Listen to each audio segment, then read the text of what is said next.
I've been holding on to this story for years now and would like to finally get it off my chest. So my sibling and I lived close to an elementary school where we would often go to walk our dog in the playing field in the crop of woods, or we would let our dog roam around while we played on the playground or made pretend in the woods. I think I was around 14 when this happened about 10 years ago. This schoolyard had a playing field, a playground near the building, and a playground farther away from the building in a crop of trees. We were swinging on the swing set at this more distant playground, but from this play area, you could clearly see residential streets and the parking lot of the school, which kind of all wrap around a crop of forest. As we were swinging, I saw an SUV drive up one of the roads and pull into the parking lot. It was a weekend, so there were no other cars around and not very many people, maybe the odd passerby, also walking their dog through the school grounds. The SUV was about 40 meters from where we were, and I wear glasses, so I can't see very well what the people look like as they exit the car, but I can see some distinct clothing pieces. There were 3 people. 2 looked older and were dressed as if they were older middle-aged, like in their 50s. I remember one of these people was wearing a wide-brimmed women's sun hat. The third person looks like an older teen or young adult in his 20s and was wearing a green and white striped jersey and cleats. It's not uncommon for people to walk or drive to the school to use its field for play or sport practice.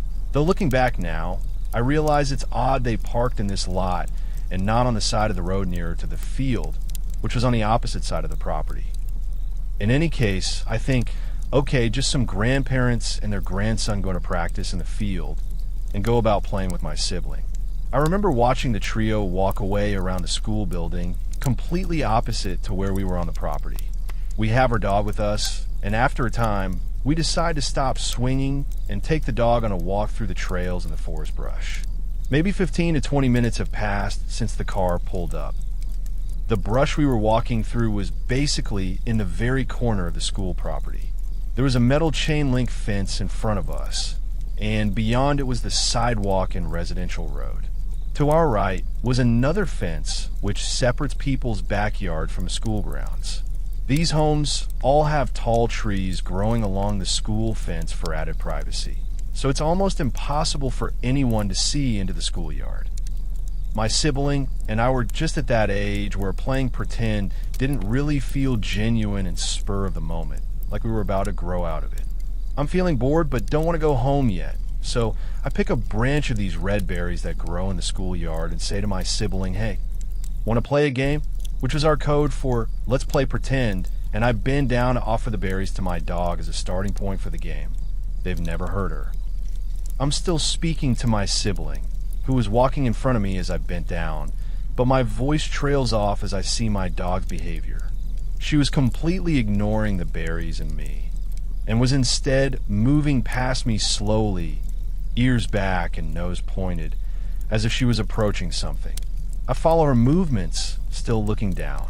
When I finally looked up, there were the 3 people from the SUV, not 2 meters 6 feet, in front of me.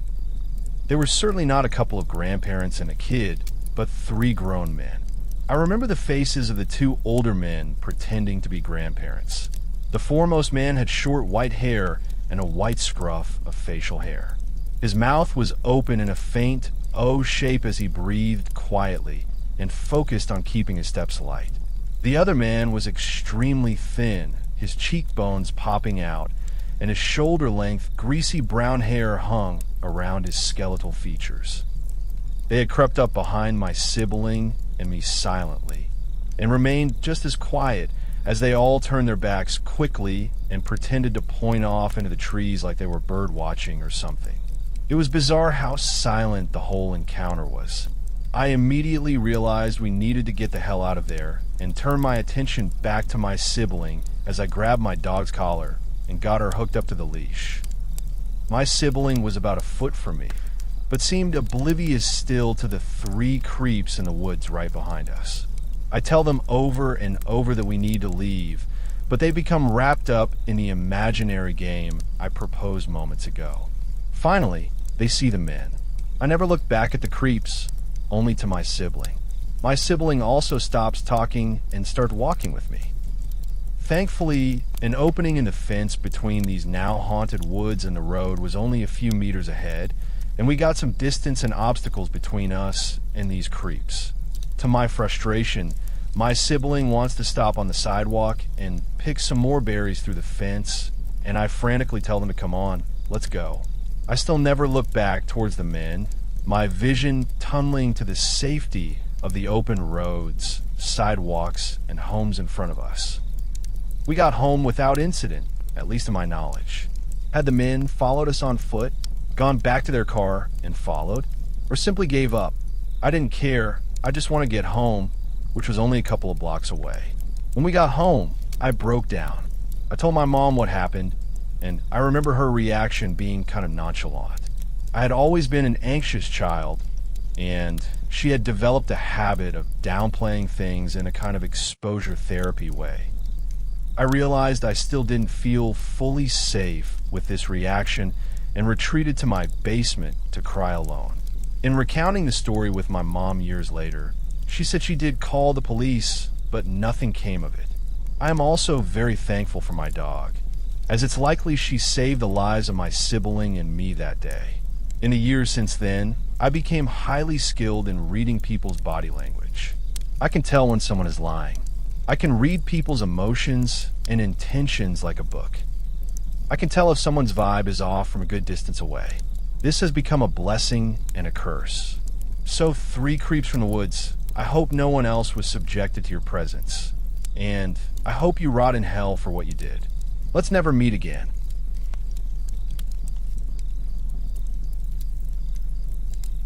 Back in 2019, I worked nights stocking shelves at a grocery store.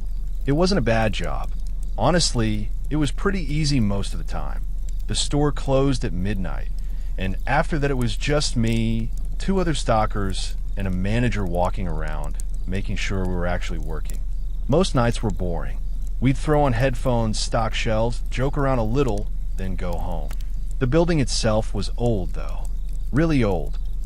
The store had been there since the late 70s, and there were parts of it customers never saw. Storage rooms, maintenance hallways, little back corridors that connected different sections of the building. It was the kind of place where if you worked there long enough, you'd eventually find a door you'd never noticed before. Anyway, I'd been there about 6 months when this happened. One night, around 2 in the morning, I was stocking the pet food aisle. The store was completely empty except for employees. I remember that clearly because we'd locked the front doors hours earlier. I had one earbud in while I worked. Not supposed to, technically. Everybody did it anyway. I was halfway through stocking a pallet of dog food when I heard something. A cough. A man's cough. Not close. Maybe a few aisles away. I remember pulling my earbud out. At first I figured it was one of the other stockers. No big deal. But then I realized something. The cough had come from the customer side of the store, not the employee side. I stood there for a second, listening. Nothing. Just silence. Eventually I went back to work. A few minutes later, I heard it again. The exact same cough. This time closer. I walked to the end of the aisle and looked around. Nothing. No customers. No employees. Just rows of empty aisles under fluorescent lights. I remember feeling a little uneasy. Not scared. Just confused. I found one of the other stockers, a guy named Eric, and asked if he'd been walking around near pet food. He said no. Hadn't left grocery all night. I asked if he'd heard anyone coughing. He looked at me funny, then said, "No, that should have been the end of it." But around 20 minutes later, I heard something else. Footsteps. Not running, not sneaking, just normal footsteps, like someone casually walking through the store. I stopped working immediately. The sound was unmistakable. Somebody was walking. The problem was the footsteps didn't sound like they belonged to an employee. When you work somewhere long enough, you learn how people move. The manager wore heavy work boots. Eric practically dragged his feet. The other stalker walked fast everywhere. These footsteps didn't match any of them. I followed the sound into the next aisle. Nothing. I checked the aisle after that. Still nothing. The footsteps stopped. Just completely stopped. I stood there listening, waiting. The hairs on the back of my neck were standing up. I don't know why. I hadn't actually seen anyone, but something felt wrong. Really wrong. I eventually found my manager in receiving and told him what I'd heard. He laughed, said I was probably hearing things. The building made weird noises at night. I wanted to believe him. I really did. So I went back to work. Around 3:30, I had to grab inventory sheets from a storage room in the back of the store. Nobody liked going back there. Not because it was creepy. It was just old. The lighting sucked. Half the bulbs flickered constantly, and it always smelled slightly damp. I walked down the hallway toward the storage room. The further back I went, the quieter everything got.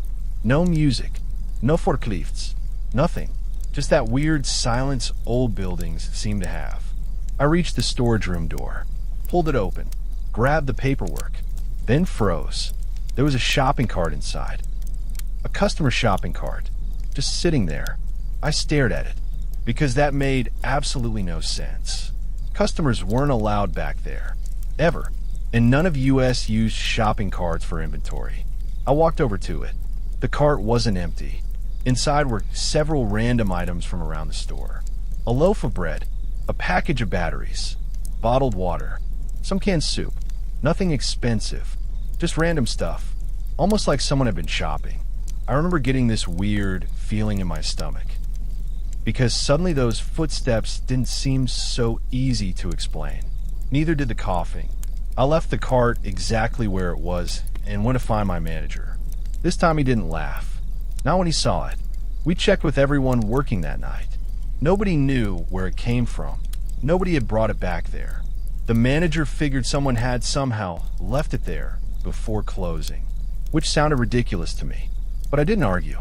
We pushed the cart out front and went back to work. For about an hour, everything seemed normal.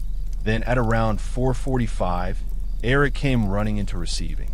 Actually running. I'd never seen him run before.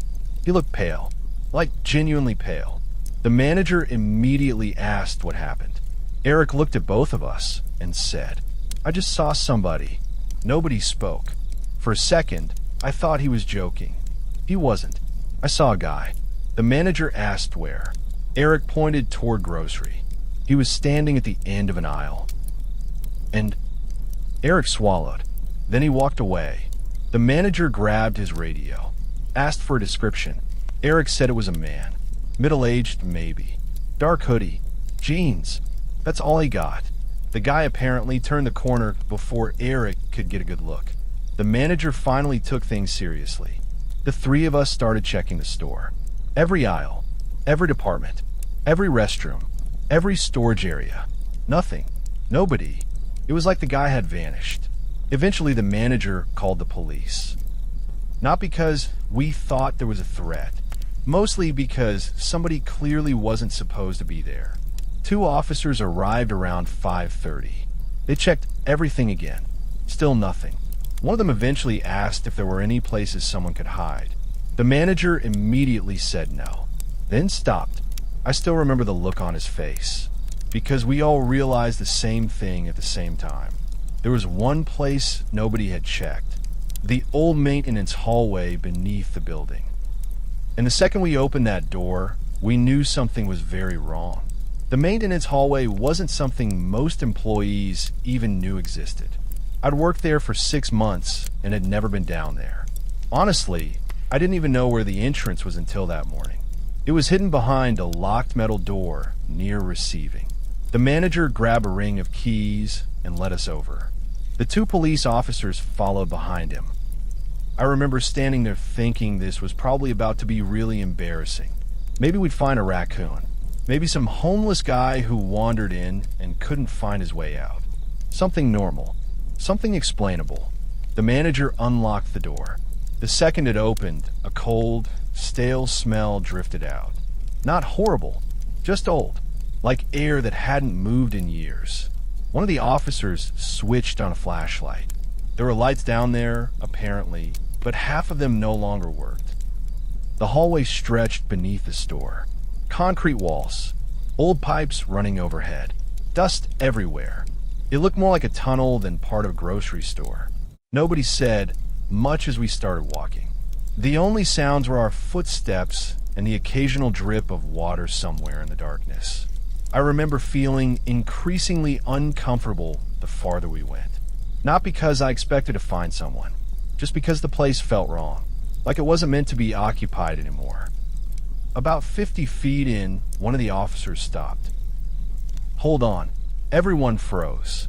He pointed his flashlight toward the floor. There were footprints. Fresh footprints. Not dusty old marks. Fresh ones. They led deeper into the tunnel. Nobody had much to say after that. At that point, it wasn't a question anymore. Somebody had been down there. Recently. Maybe even that night. We followed the tracks. The deeper we went, the stranger things became. At first it was little stuff. An empty water bottle. A candy wrapper. A soda can. Things that shouldn't have been there. Then we found a folding chair. Just sitting against one wall.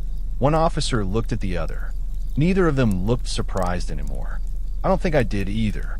Because deep down, I think we all knew where this was heading. Someone was living down there. Or at least spending a lot of time there. A few minutes later, we reached an old maintenance room. The door was partially open. I remember the officer nearest to it slowing down, then stopping. The rest of us stopped too. Nobody said a word. For a second, all I could hear was my own breathing. The officer pushed the door open. Slowly. The room wasn't empty. There was a mattress in the corner. Not a sleeping bag. Not blankets. An actual mattress. There were food containers stacked against one wall. Bottles of water. Batteries. Flashlights. A portable radio. Clothes. A backpack. The room looked lived in. Really lived in. Like somebody had been staying there for a long time. Longer than a few days. Maybe longer than a few weeks. The manager looked completely stunned. I don't blame him. The store had been operating normally for years. People worked there every day. Customers came and went. And apparently someone had been living underneath all of us. One of the officers immediately called for backup. The other started checking the room. That's when he found something that made the whole situation much worse. There was a notebook. A regular spiral notebook. The kind you'd use in school. He opened it. Then his expression changed. Not dramatically. Just enough for everyone to notice. The officer flipped through a few pages. Then closed it. The manager asked what was inside. The officer hesitated. Then said, "Looks like observations." Nobody understood what that meant. So he handed the notebook over. The manager started reading. His face went pale almost immediately. I remember him silently handing it to me. I wish he hadn't. Most of the notebook was filled with dates. Times. Descriptions. Employee names. Schedules. Things people said. Things people did. Hundreds of entries. Maybe more. And some of them were about me. I found one from just a few nights earlier. It described me unloading inventory near receiving. Mentioned what shirt I was wearing. Mentioned that I had stopped working for several minutes to check my phone. Mentioned exactly what time I took my lunch break. I felt sick because suddenly I realized something. Whoever had written this wasn't just living in a store. They were watching us. All of us. For months. Maybe years. One entry mentioned Eric. Another mentioned the manager. There were pages dedicated to certain employees.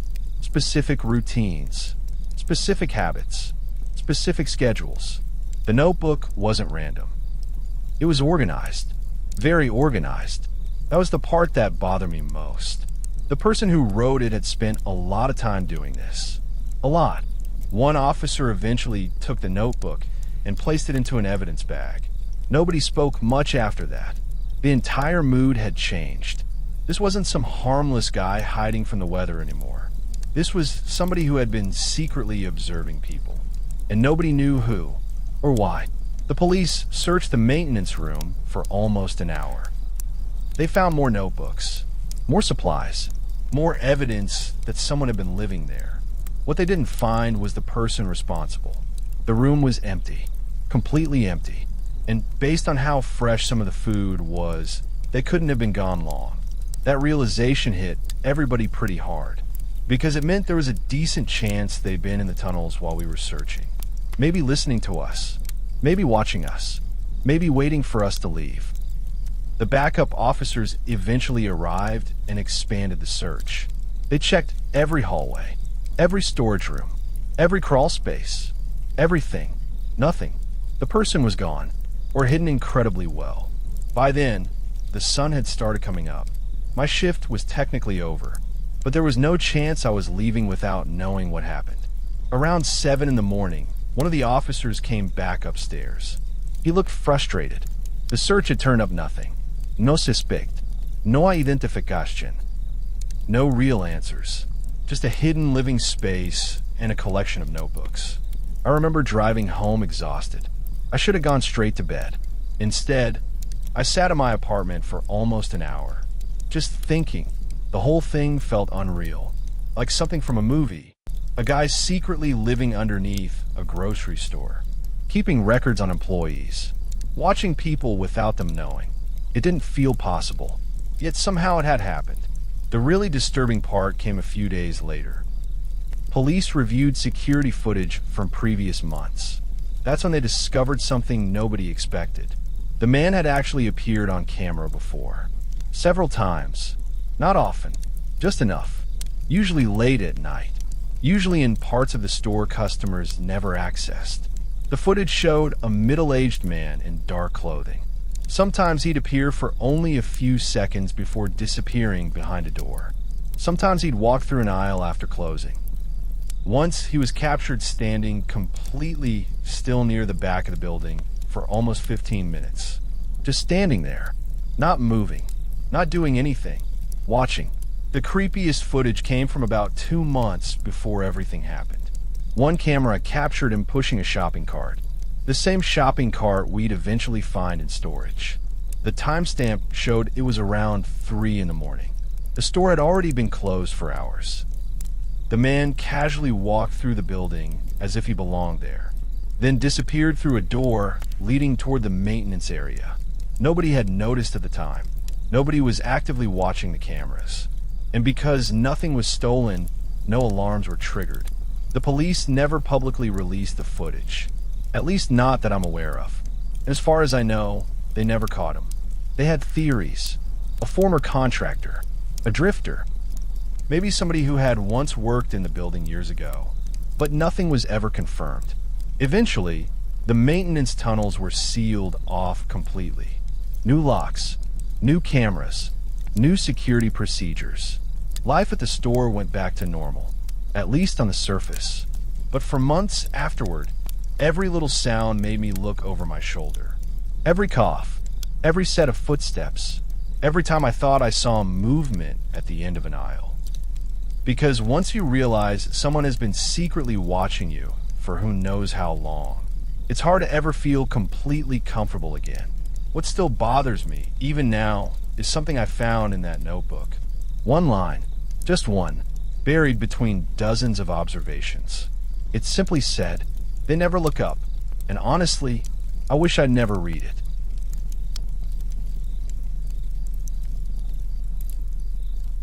Back in 2021, I drove for Uber on weekends to make some extra money. My regular job was in IT, but after rent, car payments, and everything else, I figured a few extra $100 a month couldn't hurt. Honestly, I enjoyed it most of the time. You meet interesting people. Most passengers are normal. Some are drunk. Some never say a word. Some tell you their entire life story during a 15-minute ride. After about a year of driving, I thought I'd seen pretty much everything. I was wrong. This happened on a Saturday night in October. It was cold. Not freezing, but cold enough that people were already wearing jackets. I remember because I had the heat running in my car almost the entire night. Business had been decent. Bars were busy. The city was packed. Around 1:30 in the morning, I got a pickup request from a neighborhood on the edge of town. Nothing unusual about that. The only thing I noticed was the passenger rating. It was brand new. No reviews. No ride history. Just a name. Mark. That wasn't uncommon either. Everyone has to start somewhere. I accepted the ride and headed over. The pickup location was a residential street lined with older houses. Most of them had their lights off. The area was quiet, really quiet. When I pulled up, nobody was outside. I checked the address again. It matched. I waited. A minute passed, then 2, then 3. I was about to cancel when I noticed movement across the street. A man stepped out from between 2 houses. Not from driveway, not from front door, between the houses, like he'd been standing there the whole time. At first I didn't think much of it, but as he walked toward my car, something felt off. He wasn't drunk, wasn't stumbling, wasn't looking at his phone. He was just staring straight ahead. I remember checking the passenger photo. There wasn't one. The guy opened the rear passenger door and got in. The second he sat down, I caught a weird smell. Not alcohol, not body odor. Something earthy, like wet dirt. It wasn't overpowering, just strange. I glanced at him in the mirror. Maybe mid-40s. Dark jacket, baseball cap, average-looking guy. Nothing about him stood out, except the fact that he hadn't said a single word. "Mark?" I asked. He nodded. That was it. No hello. No thanks. Nothing. The destination was about 25 minutes away. A rural area outside the city. I figured maybe he was tired. Lots of passengers don't feel like talking. The ride started normally. For the first 10 minutes, neither of us said anything. The roads gradually became less populated. Street lights disappeared. Traffic disappeared. Eventually, it was just my headlights and darkness. Then I noticed something in the mirror. Mark wasn't looking out the window. He wasn't looking at his phone. He wasn't looking down. He was looking directly at me. Not in a threatening way. Not exactly. Just staring. I figured maybe he was zoning out. People do weird things when they're tired. So I ignored it. A few minutes later, I checked again. Still staring. Same expression. Same posture. I looked away. Another minute passed. I checked again. Still staring. That's when I started feeling uncomfortable. I tried making conversation, just to break the silence. Heading home. No response. For a second, I thought he hadn't heard me. Then he said, "No." His voice was calm, almost emotionless. I waited for him to elaborate. He didn't. That was the entire answer. The silence returned. I remember turning the radio down slightly. Not because it was loud, because suddenly I wanted to hear everything happening inside the car. I know that sounds weird, but something about him was making me nervous. Really nervous. About 5 minutes later, we reach a long stretch of road surrounded by woods. No houses, no businesses, nothing, just trees. That's when Mark spoke again, out of nowhere. "How long have you been driving tonight?" I answered, "Maybe 6 hours." Something like that. He nodded, then asked, "You usually work this late?" The question wasn't creepy by itself. Plenty of passengers ask questions, but the way he asked it bothered me. Like he wasn't making conversation, like he was collecting information. I shrugged. Sometimes. Silence. A few seconds passed. Then he asked, "What time do you usually finish?" I remember laughing a little, not because it was funny, more because I suddenly didn't know how to answer. Something about the question felt personal. Too personal. Depends. He nodded again, then looked out the window. That should have made me feel better. It didn't, because for the next 10 minutes, I couldn't shake the feeling that I shouldn't have answered any of those questions. Then we got close to the destination, and that's when things got really strange. The GPS told me to turn onto a dirt road. I frowned. The road looked barely maintained. There were no streetlights, no signs, nothing, just a narrow path disappearing into the woods. I glanced at the GPS, then at the passenger, then back at the GPS. Is this right? For the first time during the entire ride, Mark smiled. A very small smile. Then he said, "Keep going." I don't know why, but hearing those 2 words made my stomach drop. Because deep, deep down, I had a feeling I shouldn't. I sat there for a second with my foot on the brake. The dirt road looked awful. Honestly, calling it a road was being generous. It was more like a trail. The kind of path you'd expect to see leading to a hunting cabin or something. not a place someone regularly got dropped off. I checked the GPS again. Same destination. Same route. I looked in the mirror. Mark was staring back at me, not smiling anymore, just waiting. Finally, I pulled forward. The road immediately got rough. My headlights bounced across trees and brush on both sides. There were no houses, no lights, nothing, just woods. After about a minute, I started feeling stupid. Maybe this guy lived out here. People live in remote places all the time. Maybe I was overthinking things. Then I noticed something. The GPS arrival time wasn't changing. Usually when you're driving, the estimated arrival keeps updating. 1 minute, 30 seconds, arrived, something. This wasn't. It just kept saying 3 minutes. 3 minutes. 3 minutes. 3 minutes. I glanced down at it again. Still 3 minutes. A weird chill ran through me. I don't know why. Maybe it was because everything else already fell off. Maybe it was because I was now completely surrounded by woods. Or maybe it was because I was starting to realize how isolated I was. No traffic, no houses, no witnesses, just me and the sky. Then Mark spoke. "You can stop up here." I looked ahead. There was nothing there, just more trees, more darkness. The GPS still showed the destination farther ahead. "Here?" I asked. "Yeah." I slowed the car. The headlights illuminated a small clearing off to the side of the road. Not a driveway, not a house, a clearing. That's it.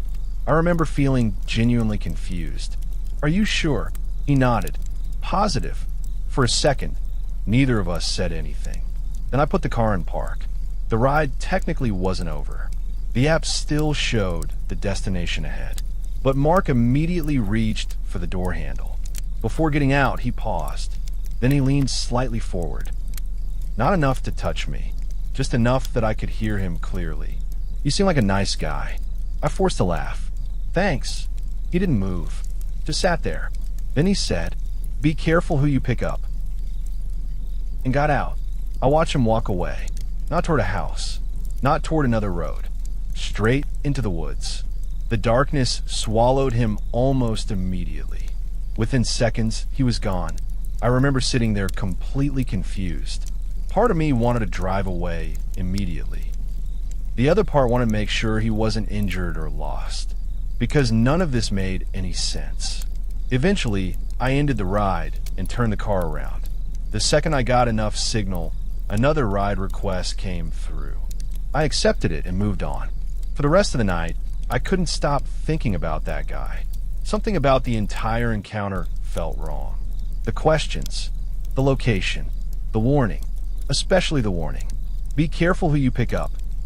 The more I thought about it, the less I liked it. Around 4 a.m., I finally called a night and drove home. I slept for most of the morning. When I woke up, I noticed I had notification from Uber. It was unusual. Drivers don't normally get messages from support unless something happened. I opened it.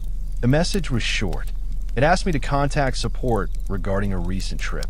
I immediately assumed there had been a payment issue. Maybe a complaint.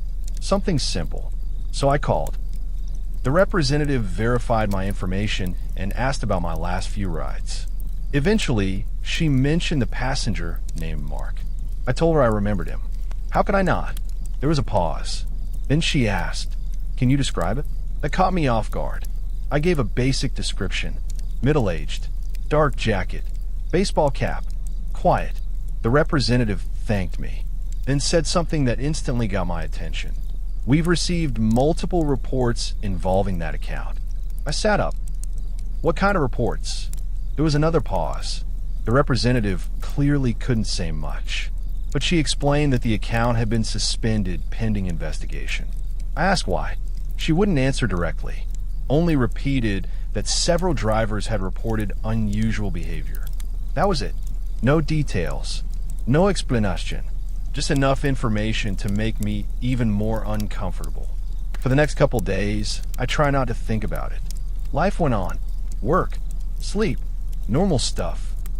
Then 3 days later, I saw something online. A local news article. The headline immediately caught my eye. A missing person investigation. The article wasn't long. According to police, a man had been reported missing after leaving his home several weeks earlier. The attached photo made my stomach drop. It was Mark, or at least the man who had been in my car. Same face, same eyes, same person. I stared at the article for several seconds, certain I was misunderstanding something. Then I checked the date. The man had been reported missing almost a month before I picked him up. A month. I reread the article 3 times. The details stayed the same. Missing. Search ongoing. No confirmed sightings. No known location. I immediately started trying to convince myself there was another explanation. Maybe it wasn't him. Maybe it was somebody who looked similar. Maybe the article was outdated. Maybe police had already found him. But none of those explanations felt right. The picture was him. I knew it was him. That night, curiosity got the better of me. I called the number listed in the article. A detective eventually returned my call. I explained everything. The ride, the location, the conversation, all of it. There was a long silence afterward. Then he asked me a question. "Are you absolutely certain it was him?" I said yes, as certain as I could be. The detective thanked me and said someone would follow up. The next day, officers came and interviewed me. I showed them the ride information, the pickup location, the drop-off location, everything. What happened after that, I don't completely know, but here's what I was told later. The Uber account wasn't actually registered to the missing man. It belonged to someone else, someone who had reported their account stolen. The ride request had apparently bounced between several phones over a period of weeks. Police couldn't determine who was actually using it. They searched the area where I'd dropped him off. They found signs that someone had been staying in the woods. Food wrappers, bottles, a small campsite, but no person, no body, no evidence explaining where he'd gone or where he'd come from. The investigation eventually stalled. As far as I know, the missing persons case remains unsolved. Maybe there was a perfectly normal explanation. Maybe the man wasn't actually missing. Maybe I'd mistaken him for somebody else. Maybe. But one detail still bothers me. Months later, I requested a copy of my ride history for tax purposes. Every ride from that night was listed, except one, the ride with Mark. It wasn't there. No receipt, no payment record, nothing. It was like the trip had never happened at all. I've driven thousands of passengers over the years. Most of them blur together. I couldn't tell you their names. I couldn't tell you where they went. But I remember that guy. I remember the woods. I remember that smile. And every now and then, usually late at night, I still think about the last thing he said before getting out of my car. Be careful who you pick up. At the time, I thought he was warning me about other people. Looking back, I'm not so sure.